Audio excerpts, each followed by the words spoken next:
قال له صاحبه وهو يحاوره أكفرت بالذي خلقك من تراب ثم من نطفة ثم سواك رجلا لكن هو الله ربي ولا أشرك بربي أحدا. اللہ فرماتا کہتا ہے اس کے ہمسائے نے گفتگو کرتے اس سے کہا کیا تو کفر کرتا ہے؟ تو اس نے کیا کہا؟ میں سمجھتا ہوں بات کبھی ختم نہیں ہوں گا اور میں دوبارہ اٹھا نہیں جاؤں گا. تو وہ جو مسلمان تھا غریب، وہ کیا جواب دیتا ہے؟ وہ کہتا ہے کیا تو کفر کرتا ہے اس ذات سے جس نے تجھے مٹی سے پیدا کیا، پھر نطفے سے پیدا کیا اور تجھے ایک پورا آدمی بنا کر کھڑا کیا؟ رہا میں تو میرا تو وہی اللہ ہے اور میں اس کے ساتھ کسی کو شریک نہیں کرتا. دیکھیں شکر ادا کیا اس نے کیا بولا؟ میں تو غریب پاتا ہوں، میرے پاس تو طاقت بھی زیادہ ہے، میری تو مال بھی زیادہ ہے، میں یہ سوچتا ہوں کہ دوبارہ نہیں اٹھوں گا، میرا کھیت کبھی ختم نہیں ہوں گا، اور میں اٹھا بھی دوبارہ تو تم جیسے لوگوں کے سامنے رہوں گا، جیسے یہاں عزت میں تھا وہاں بھی عزت میں رہوں گا. تو یہ آدمی جواب میں احساس سے کمتر بھی نہیں آتا ہے، یہ کہتا ہے کہ تو کیسے اللہ کا انکار کر سکتا جبکہ اس نے پیدا کیا اور میں سب کسی کو شریک نہیں کرتا ہوں. اپنی توحید کے اوپر اس نے شکر ادا کیا، توحید پر اس نے شکر ادا کیا. تو اب بھی ایسا کچھ ہو تو شکر ادا کیجیے توحید کے معاملے میں. اور متکبر مالدار کو اس واقعے میں نصیحت یہ ملتی ہے، یاد رکھیے، وہ یہ ہے کہ اللہ رب العزت فرماتا ہے، سنیے کیا نصیحت ملتی ہے. سورہ کہف سورہ نمبر 18 آیت نمبر 39 میں فرماتا ہے، کہتا ہے وَلَوْلَا إِذْ دَخَلْتَ جَنَّتَكَ قُلْتَ مَا شَاءَ اللَّهُ لَا قُوَّةَ إِلَّا بِاللَّهِ إِن تَرَانِي أَنَا أَقَلَّ مِنْكَ مَالًا وَوَلَدًا. اللہ فرماتا ہے کہتا ہے کہ اگر آپ متکبر دیکھیں کسی کو جو مال و دولت سے فخر کر رہا ہے تو کیا نصیحت کرے. اللہ فرماتا ہے اور جب تو اپنی جنت میں داخل ہوا تو اس غریب مسلمان نے اس مالدار سے کیا کہا، اور جب تو اپنے باغ جنت میں داخل ہوا تھا تو اس وقت تیری زبان سے یہ کیوں نہیں نکلا؟ کیا کیوں نہیں نکلا؟ ماشاء اللہ، جیسا اللہ نے چاہا، لا قوت الا باللہ، اللہ کے علاوہ کوئی اور طاقت اور قوت نہیں ہے. اگر تو مجھے مال اور اولاد میں اپنے سے کمتر پا رہا ہے، اگر تو مجھے مال اور اولاد میں اپنے سے کمتر پا رہا ہے امیر، تو نے تو کیا کرنا چاہیے تھا؟ اللہ کا اور شکر ادا کر کے یہ کہنا چاہیے تھا، یہ نہیں بولنا تھا باغ کبھی ختم نہیں ہوگا، یہ بولنا چاہیے تھا ماشاء اللہ لا قوت الا باللہ، یہ کہنا چاہیے. اس سے پتہ چلا کہ مالدار متکبر کو نصیحت کی گئی. کیا نصیحت کی گئی؟ یہ نصیحت ہے کہ وہ شکر ادا کرے جو نعمت اللہ نے دی. تیسری نصیحت کیا ملتی ہے اس واقعے سے ہم لوگوں کو سیکھنے کا؟ سورہ کہف کے اس واقعے سے تیسری نصیحت یہ ہے کہ غرور کا انجام کیا ہوتا ہے؟ زوال نعمت دنیا میں اور آخرت میں آگ کا عذاب. غرور کا انجام پتہ چلتا ہے اس واقعے سے ہمیں کہ دنیا کے اندر ذلیل ہوتا ہے وہ انسان جو غرور کرتا ہے، اور آخرت کے اندر وہ جہنم میں جانے والا ہے. اور یہ انجام اس واقعے سے ہم کو پتہ چلا. کیا ہوا؟ مغرور انسان جو تکبر کے ساتھ بول رہا ہے میں تیرے سے مال میں زیادہ ہوں، دولت میں زیادہ ہوں، عزت والا ہوں، اور میں سمجھتا ہوں باغ کبھی ختم نہیں ہوں گا، اور میں سمجھتا ہوں آخرت کبھی نہیں قائم ہوگی، میں دوبارہ نہیں اٹھنے والا، اور میں سمجھتا ہوں اٹھا بھی تو اچھا میں نہ لوں گا. اس کا انجام کیا ہوا سن لیجیے. اللہ رب العزت کیا فرماتا ہے قرآن کے اندر، اسی صورت کے اندر سورہ کہف سورہ نمبر 18 آیت 42 میں اللہ نے فرمایا کہا وَوَهِيتَ بِثَمَرِهِ فَأَصْبَحَ يُقَلِّبُ كَفَّيْهِ عَلَى مَا أَنفَقَ فِيهَا وَهِيَ خَاوِيَةٌ عَلَى عُرُوشِهَا وَيَقُولُ يَا لَيْتَنِي لَمْ أُشْرِكْ بِرَبِّي أَحَدًا. اللہ فرماتا ہے اور اس کے سارے پھل گھیر لیے گئے. اب وہ باغ کا حال کیا ہوا جب اس نے تکبر کیا؟ اللہ نے پورے پھلوں کو اس کے برباد گھیر لیے گئے. بس وہ اپنے اس خرچ پر جو اس نے اس میں کیا تھا اپنے ہاتھ ملنے لگا، اور وہ باغ تو آندھا الٹا پڑا تھا. ایسا بھور آیا، بونڈر، سائیکلون، ٹائکون، جو بھی بہرحال تھا وہ آیا، پورے اس کے کھیتی کو پھلوں سے الٹا کر دیا. آپ دیکھیے ایک جھاڑ میں اچھے جام، اچھے آم، اچھے سیب، اچھے انار لگے، اور ایک زبردست تیزی یا تھنڈر سٹارم، بارش، اولے وغیرہ گر جائے، پورے پھل نیچے پڑے اور ایک ہی دن میں کیڑا پڑ جائے. سب اندھا کر دیا اللہ نے. جو اس نے محنت کی تھی، پیسہ لگایا تو ہاتھ ملنے لگا، اور کیا کہنے لگا؟ ملنے لگا، اور باغ اندھا الٹا پڑا تھا. اور وہ شخص یہ کہہ رہا تھا کاش میں اپنے رب کے ساتھ کسی کو شریک نہ کرتا. تو نصیحت کیا ملی؟ تکبر کا انجام دنیا میں نقصان، خسارہ، اور آخرت میں جہنم کا عذاب.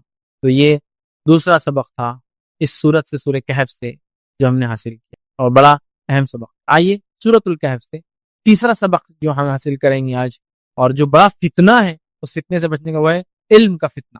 علم کے فتنے سے ہم کیسے بچیں سورۃ الکہف کے پس منظر میں دیکھیں گے. اور علم کا فتنہ بہت خطرناک فتنہ ہے. جیسا میں نے کہا سائنس ٹیکنالوجی میں انسانیت نے اتنا ایڈوانسمنٹ کر لیا کہ انسان نعوذ باللہ یہ سوچ رہا ہے کہ ہم سب کچھ کر سکتے ہیں.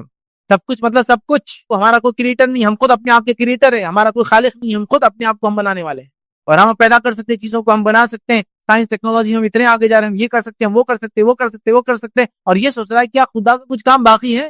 خدا نے بنایا اور اس بستی کو، دنیا کو چھوڑ دیا، اب سب کچھ ہم کرنے والے ہیں، بلکہ ہم اور ایڈوانس جا رہے ہیں نعوذ باللہ. یہ سوچ، یہ رہا ایک عام بات. دوسرا اس میں ان کے فتنے میں یہ لے سکتے ہیں وہ لوگ جن کو اللہ نے علم دے رکھا ہے، سائنسدان وغیرہ وغیرہ وغیرہ، ایسے جو لوگ ہوتے ہیں وہ بھی اپنے علم کے فتنے میں نہ پڑے، اپنے آپ کو عاجز رکھیں.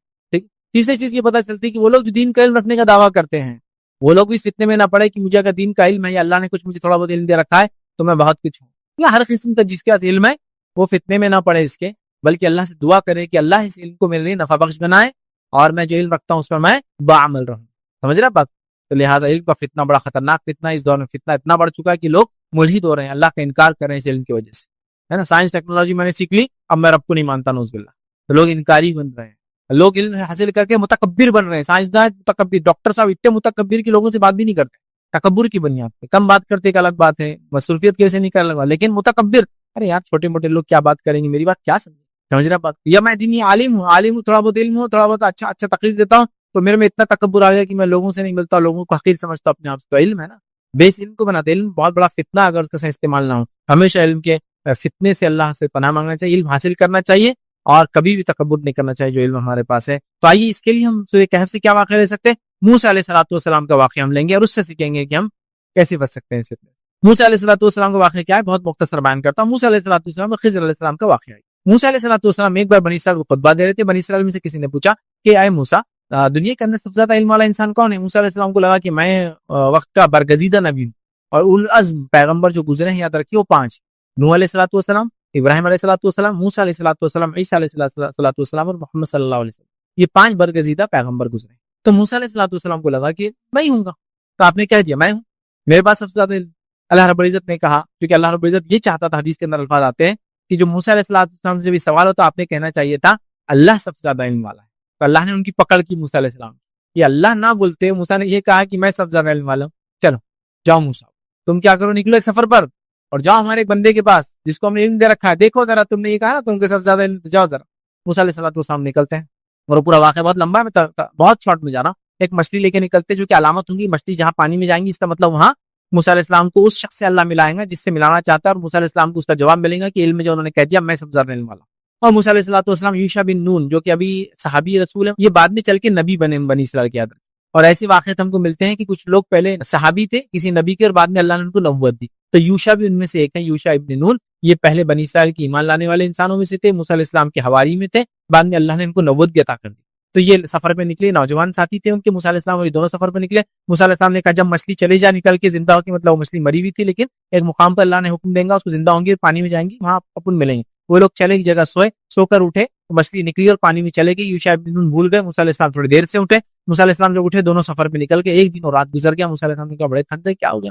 کہا چلو کچھ کھاتے. جب کھانے کے لیے کھولا تو کہا ارے میں بھول گیا، مچھلی تو نکل کر چلے گئی تھی اور شیطان نے مجھے بھلا دیا. موسیٰ علیہ السلام نے کہا کوئی بات نہیں، ہم واپس ریٹرن جائیں گے. اور ریٹرن گئے، اس مقام پہ پہنچے جہاں مچھلی نے ایک سوراخ کر کے پانی میں گئی تھی، وہاں انتظار کرے اور وہاں آئے خضر علیہ السلام.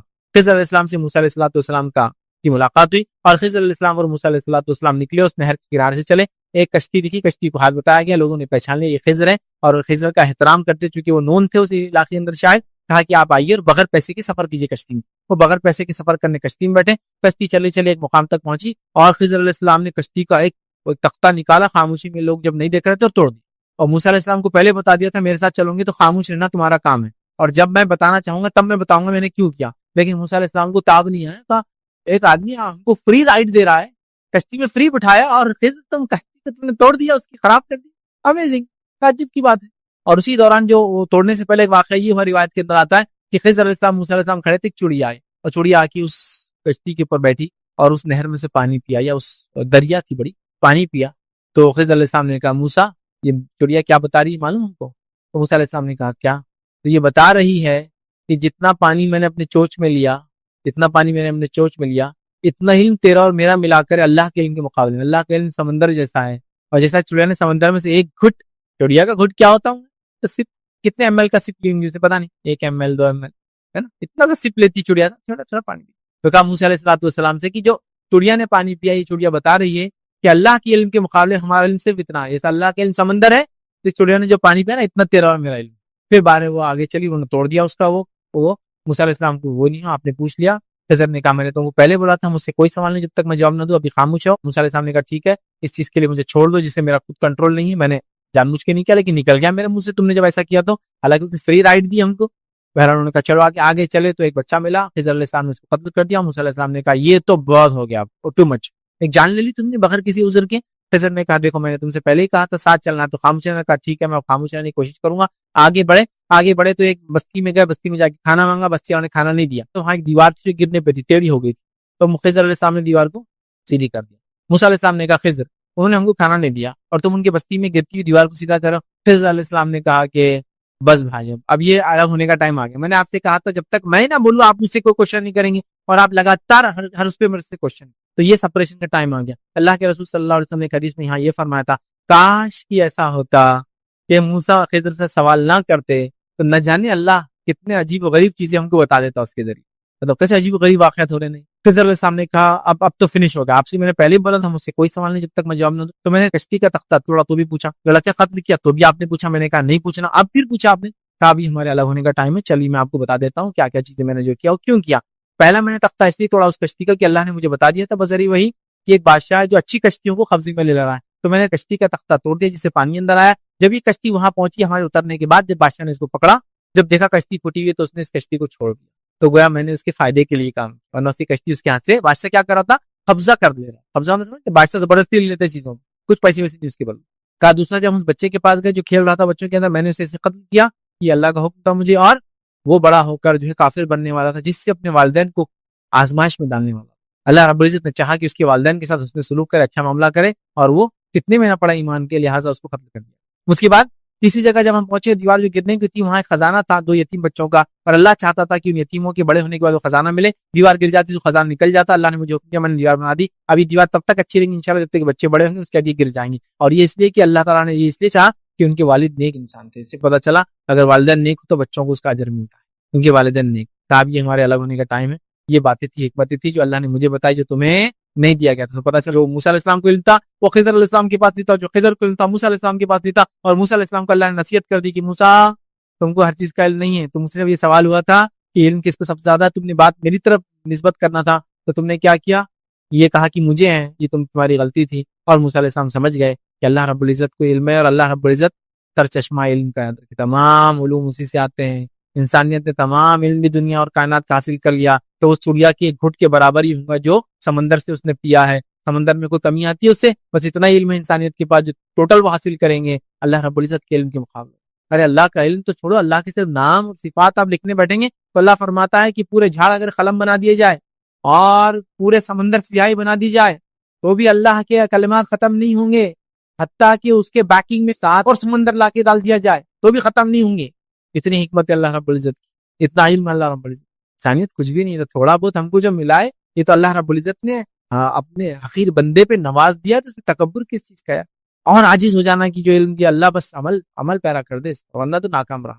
تو کتنے لوگ ہوں گے آخرت میں، تو واقعہ آپ کو یاد ہے جو اللہ کے رسول فرمایا ایسے لوگ ہوں گے جو جہنم کے اندر لوگ جمع ہوں گے ایسا گھیراؤ کے ساتھ، اور وہاں وہ لوگ کیا کر رہے ہوں گے، گدھا یا کولو کے بیل جیسا یا گدھے کے جیسا ان کو گھمایا جا رہا ہوگا. پوچھا جائے گا تم تو وہ لوگ ہو دنیا میں جو ہم کو اچھائی کا حکم دیتے تھے اور برائی سے روکتے تھے، اب تمہیں کیا ہو رہا ہے؟ تو کہا جس چیز کا تمہیں حکم دیتے تھے ہم خود عمل نہیں کرتے، اس کے نتیجے میں آج یہ سزا مل رہی ہے، اس کے نتیجے میں جو ہے یہ سزا مل رہی ہے. علم ہے بعمل ہونا، اس کی دعا کرنا. چلیے اس واقعے سے کیا نصیحتیں ملتی ہے سورہ کہف کے، جس میں علم کا فتنہ جو میں ٹاپک میں لے رہا ہوں اور کیسے علم کے فتنے سے ہم بچے، کیا نصیحتیں ملتی. پہلی نصیحت جو ہم کو ملتی ہے یاد رکھیے وہ یہ، اللہ ہی حقیقی علم سے خبردار ہے، اللہ ہی حقیقی علم کا سر چشمہ ہے، اللہ ہی کے پاس سے سارے علوم آتے ہیں. اس بات کو سب سے پہلے تسلیم. جو کچھ ہم نے کیا، جو کچھ سائنسدانوں نے کیا، جو کچھ ہم کر سکتے ہیں مسلمان ہونے کے ناطے، تو میں یہ کہہ رہا تھا میں کچھ کر رہا ہوں، سائنس ٹیکنالوجی میں آگے بڑھ رہا ہوں، دنیا کچھ نفع بخش چیزیں دے رہا ہوں، یہ اللہ کے فضل سے میری کوئی خصوصیت اور خوبی نہیں ہے. تو پہلی چیز ہے اللہ ہی کے پاس علم ہے. موسیٰ علیہ السلام کو اللہ نے خضر علیہ السلام کے پاس کیوں بھیجا؟ اس لیے کہ انہوں نے واللہ عالم کہنا چاہیے تھا سب سے پہلے تو، کہ اللہ ہی جانتا کس کو سب سے زیادہ علم ہے. وہ نہیں کہا اور دوسرا کہہ دیا میں نے، میرے علم تھا، اور اللہ نے ان کی پکڑ کی کہ موسیٰ کا کام تھا یہ کہنا کہ اللہ کو سب سے زیادہ ہے. ٹھیک ہے، تو سب سے پہلی چیز یہ ہے. دوسرا، لوگ اللہ کے علم و حکمت سے زیادہ آج کل کفاروں کے علم حکمت چال بازیوں کے تعلق سے پریشان رہتے ہیں. ان کی یہ چال ہے، ان کی وہ چال ہے، ان کی آرگنائزیشن کو 100 سال ہو تو ان کی منصوبہ بندی ہے، یہ آرگنائزیشن 1100 سال سے چل رہی، ان کی منصوبہ بندی ہے، وہ فلاں آرگنائزیشن یہ کر رہی ہے تو فلاں آرگنائزیشن یہ کر رہی ہے، فلاں لوگوں کا منصوبہ پوری انسانیت کو جہنم میں لے جانے کا فلاں لوگوں کا منصوبہ ہے. ارے ان سب کے تمام منصوبے مل کے بھی کچھ نہیں کر سکتے، اس لیے کہ اللہ رب العزت کو اس کا علم تھا، تو اللہ رب العزت خود ان کو ان کی چال بازیوں میں پھنساتا ہے. اس کا مطلب یہ نہیں کہ میں کہہ رہا ہوں مسلمانوں کو ایک دم بھولی بکری بن کے کسی کے پیچھے بھی چلو، میں یہ نہیں کہنا چاہتا. بولنا یہ چاہ رہا ہوں کہ جو چال بازی کرنے والا کر رہا ہے رب العزت کو اس کا بھی علم ہے اور اللہ رب العزت ان کی چال بازی سے اس امت کو بچائیں گا. اگر امت توحید پر قائم رہے اور جس طرح سے اس کے نبی نے عمل کیا کرتے رہے, احکامات پہ عمل لائے, منع چیز کردہ چیزوں سے رکتی رہے, تو اللہ رب العزت کا کام ہے اس کی حفاظت کر سکے. تو ہم لوگ بڑے اس کی تنظیم, یہ خفیہ تنظیم یہ کر رہی ہے, یہ آرگنائزیشن 100 سال سے یہ کر رہی ہے, وہ آرگنائزیشن سب بیکار ہے. اللہ رب العزت کو ہر چیز کا علم ہے, تو لوگوں کی چال بازیوں کا بھی علم ہے, لوگوں کی اچھائی کا بھی, سب چیز کا اللہ تعالیٰ کو علم ہے. یہ بات کو آپ سمجھے یاد رکھیں, ٹھیک ہے. اسی طرح جو ہے ایک روایت آتی ہے جو سلسلہ الحدیث صحیح ہے, کہ روایت حدیث سنی, حدیث اس طرح سے نبی اکرم صلی اللہ علیہ وسلم فرمایا جب موسیٰ علیہ السلام کی خضر علیہ السلام سے ملاقات ہوئی تو ایک پرندہ آیا, وہ جو واقعہ میں رکھا, اور اس نے پانی اپنے چونچ میں بھر لیا. خضر علیہ السلام نے موسیٰ علیہ السلام سے کہا کیا تجھے علم ہے یہ پرندہ کیا کہنا چاہتا ہے؟ انہوں نے کہا نہیں, یہ کیا کہنا چاہتا ہے؟ خضر علیہ السلام نے کہا مجھے کہہ رہا ہے کہ تیرا اور موسیٰ کا علم اللہ تعالیٰ کے علم کے مقابلے میں اتنا ہی ہے جتنا سمندر کے مقابلے میں میری چونچ میں آنے والا پانی. تو اللہ رب العزت کی ذات اصل ہے. جب یہ پورے اتنے برگزیدہ نبیوں کا علم ایک چونچ